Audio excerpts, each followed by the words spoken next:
बिस्मिल्लाहिर्रहमानिर्रहीम। Internet service providers YouTube channel के ऊपर हाजिर खिदमत हैं एक और वीडियो के साथ। आज हमारी वीडियो का टॉपिक है 2.4 गीगाहर्ट्ज़ और 5 गीगाहर्ट्ज़। ये दोनों टेक्नोलॉजीज़ कैसे काम करती हैं, इन दोनों में क्या फ़र्क है और इन दोनों के टेक्नोलॉजीज़ पे जो डिवाइसेस काम करती हैं उनकी परफॉर्मेंस क्या होती है और कौन सी टेक्नोलॉजी बेहतर है। ये वीडियो थोड़ी सी लंबी हो जाएगी तो इसको हम 2 या 3 पार्ट्स में हम डिवाइड करेंगे। अभी हम जब वायरलेस डिवाइसेस की बात करते हैं तो उनमें 2 तरह की डिवाइसेस इस वक्त ज़ेरे इस्तेमाल हैं। कुछ डिवाइसेस ऐसी हैं जो कि 2.4 गीगाहर्ट्ज़ और जबकि जो दूसरी डिवाइसेस हैं वो 5 गीगाहर्ट्ज़ जो हैं वो टेक्नोलॉजी इस्तेमाल कर रही हैं। अभी ये सवाल पैदा होता है कि गीगाहर्ट्ज़ क्या चीज़ है। 2.4 या 5 गीगाहर्ट्ज़ को समझने के लिए सबसे पहले हमें गीगाहर्ट्ज़ को समझना पड़ेगा और गीगाहर्ट्ज़ से भी पहले हमें हर्ट्ज़ लफ्ज़ जो है इसको समझना पड़ेगा। तो अभी हम देखते हैं कि तमाम तफसीलात इसमें से क्या सामने आती हैं। अभी हम बात करेंगे कि हर्ट्ज़ क्या चीज़ है। सादा ज़ुबान में किसी एक मखसूस मकाम से 1 सेकंड्स के अंदर जितनी भी वेव्स गुज़रती हैं उन्हें हर्ट्ज़ कहा जाता है। यानी एक वक्त में वेव्स या रेडियाई लहरें या फिर आप रेडियो वेव्स बोल लें।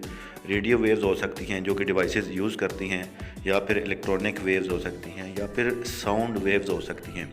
वो वेव्स जो हैं 1 सेकंड में किसी एक जगह से जितनी दफ़ा गुजरती हैं, यानी कि उनके जितने साइकिल्स 1 सेकंड के अंदर एक मखसूस जगह से गुजर रहे होते हैं उनको हर्ट्ज़ के नाम से जाना जाता है। उन्हीं वेव्स के साइकिल्स या फिर जिसको फ्रीक्वेंसी भी कहा जाता है और उसको जब शो किया जाता है टेक्निकल ज़ुबान में तो उसको हर्ट्ज़ की यूनिट या फिर इकाई यानी कि हर्ट्ज़ की इकाई इस्तेमाल की जाती है शो करने के लिए, जो कि HZ के साथ लिखकर शो की जाती है।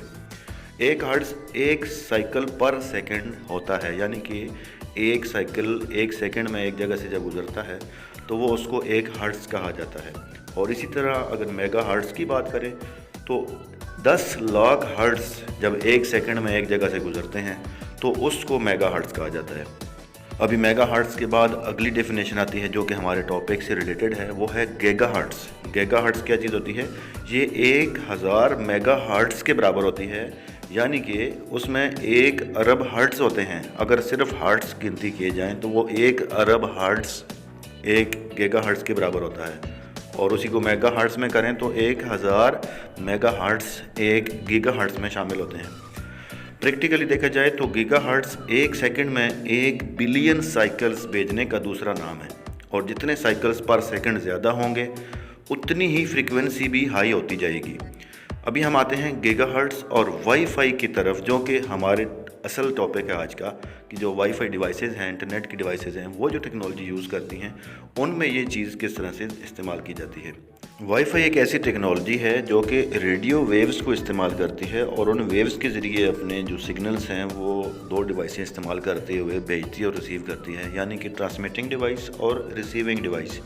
और इन दोनों डिवाइसेस के माबैन वाईफाई सिग्नल जब वेव्स को फ्रीक्वेंसी को ज़ाहिर करता है, यानी कि 1 सेकंड में ये डिवाइसेस कितने वाईफाई सिग्नल्स जो हैं वो ट्रांसमिट या रिसीव करती हैं, तो ये वहाँ पे हम उसको ये फिर गीगा हर्ट्ज़ में शो कर रहे होते हैं कि ये जो डिवाइस है ये 2.4 गीगा हर्ट्ज़ जो है सिग्नल या वेव्स जो है ये ट्रांसमिट कर रही है, या फिर ये 5 गीगा हर्ट्ज़ ये ट्रांसमिट या रिसीव कर रही है।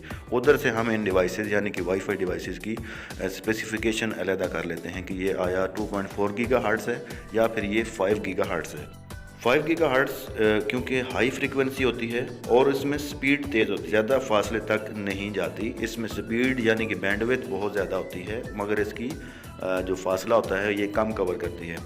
जबकि इसके बरक्स 2.4 गीगा हर्ट्ज़ की बात की जाए तो उसमें जो होती है उसकी फ्रीक्वेंसी कम होती है और उसमें रफ्तार भी कम होती है, मगर ये बात उसमें ज़्यादा होती है कि वो दूर तक काम करने की सलाहियत रखती है, यानी कि उसकी रेंज ज़्यादा होती है। यहाँ तक तो हमें hertz, mega hertz, giga hertz और वाईफाई के इनके साथ इस्तेमाल का पता चल गया। अभी हम सिर्फ एक चीज़ 2.4 गीगा हर्ट्ज़ इस एक को हम पढ़ेंगे, उसके बाद हम फिर नेक्स्ट आगे स्टेप बाई स्टेप चलेंगे। सिर्फ 2.4 के बारे में अभी हम बात करेंगे।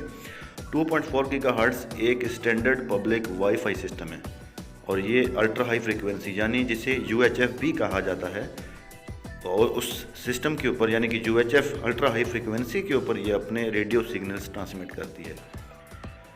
ये UHF फ्रिक्वेंसी को जिस तरफ ट्रांसमिट किया जाता है उसी तरफ कई किलोमीटर्स के फासले तक ये सफ़र करती रहती है, और जब तक दरमियान में कोई रुकावट यानी कि कोई बिल्डिंग वगैरह ना आ जाए तो ये बिल्कुल सीधी लाइन में सफ़र करती जाती है और कई मील का फासला तय कर जाती है। इसलिए 2.4 गीगाहर्ट्ज़ जो टेक्नोलॉजी है उस पर जितनी भी डिवाइसेस बनाई जाती हैं उसको पर्सनल इस्तेमाल के लिए और प्रोफेशनल के नज़दीक एक बेहतरीन और एक प्रैक्टिकल ऑप्शन के तौर पे जाना जाता है। इसका ज़्यादा इस्तेमाल किया जाता है।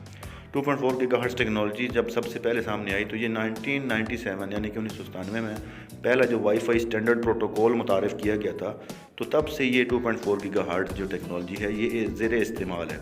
और अब तक जितनी भी वो डिवाइसेस जो कि वायरलेस टेक्नोलॉजी इस्तेमाल कर रही हैं उन तमाम में ये 2.4 गीगाहर्ट्ज़ टेक्नोलॉजी मौजूद होती है। उन डिवाइसेस के अंदर आप mobile phones, routers, smart TV और ब्लूटूथ डिवाइसेस और एसेसरीज वगैरह जो होती हैं वो शामिल हैं। ये सारी 2.4 गीगाहर्ट्ज़ टेक्नोलॉजी पर काम कर रही हैं। अभी चूँकि 2.4 गीगाहर्ट्ज़ सबसे ज़्यादा इस्तेमाल की जाने वाली पब्लिक वाईफाई बैंडविड्थ है, तो ये पीक आवर्स में इसका एक मसला आता है कि जब इस्तेमाल बहुत ज़्यादा हो जाता है तो सारिफिन को इसकी ट्रैफिक में प्रॉब्लम्स और स्पीड में कमी का सामना करना पड़ता है। 2.4 गीगाहर्ट्ज़ जो टेक्नोलॉजी होती है इसमें ये सलाहियत होती है कि ये दीवारों से सिग्नल इसके पार चले जाते हैं, और ये घर के अंदर भी ज़्यादा इस्तेमाल लोग करते हैं इसको, क्योंकि इसकी रेंज भी ज़्यादा होती है और सिग्नल्स बहुत स्ट्रांग होते हैं, और घर के दूसरे कमरों में भी इसके सिग्नल बहुत आसानी से चले जाते हैं, और ये काफ़ी ज़्यादा एरिया उसमें ये सिग्नल देने की सलाहियत रखती है।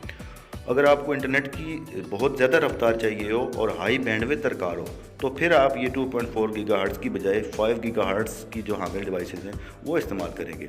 अभी हमारी वीडियो 6 मिनट तक चल चुकी है, तो अगली वीडियो में हम 5 गीगाहर्ट्ज़ के ऊपर भी डिस्कस करेंगे, और फिर नेक्स्ट किसी पार्ट के अंदर हम ये डिवाइसेस जो कि 5 गीगाहर्ट्ज़ और कौन कौन सी डिवाइसेस हैं जो 2.4 गीगाहर्ट्ज़ पे काम करती हैं उनमें फ़र्क क्या होता है और उनके फ़ायदे क्या हैं उस पर भी बात करेंगे। आज की वीडियो यहाँ मुकम्मल है। इस वीडियो का अगला पार्ट इंशाल्लाह नेक्स्ट पार्ट 2 में अपलोड किया जाएगा।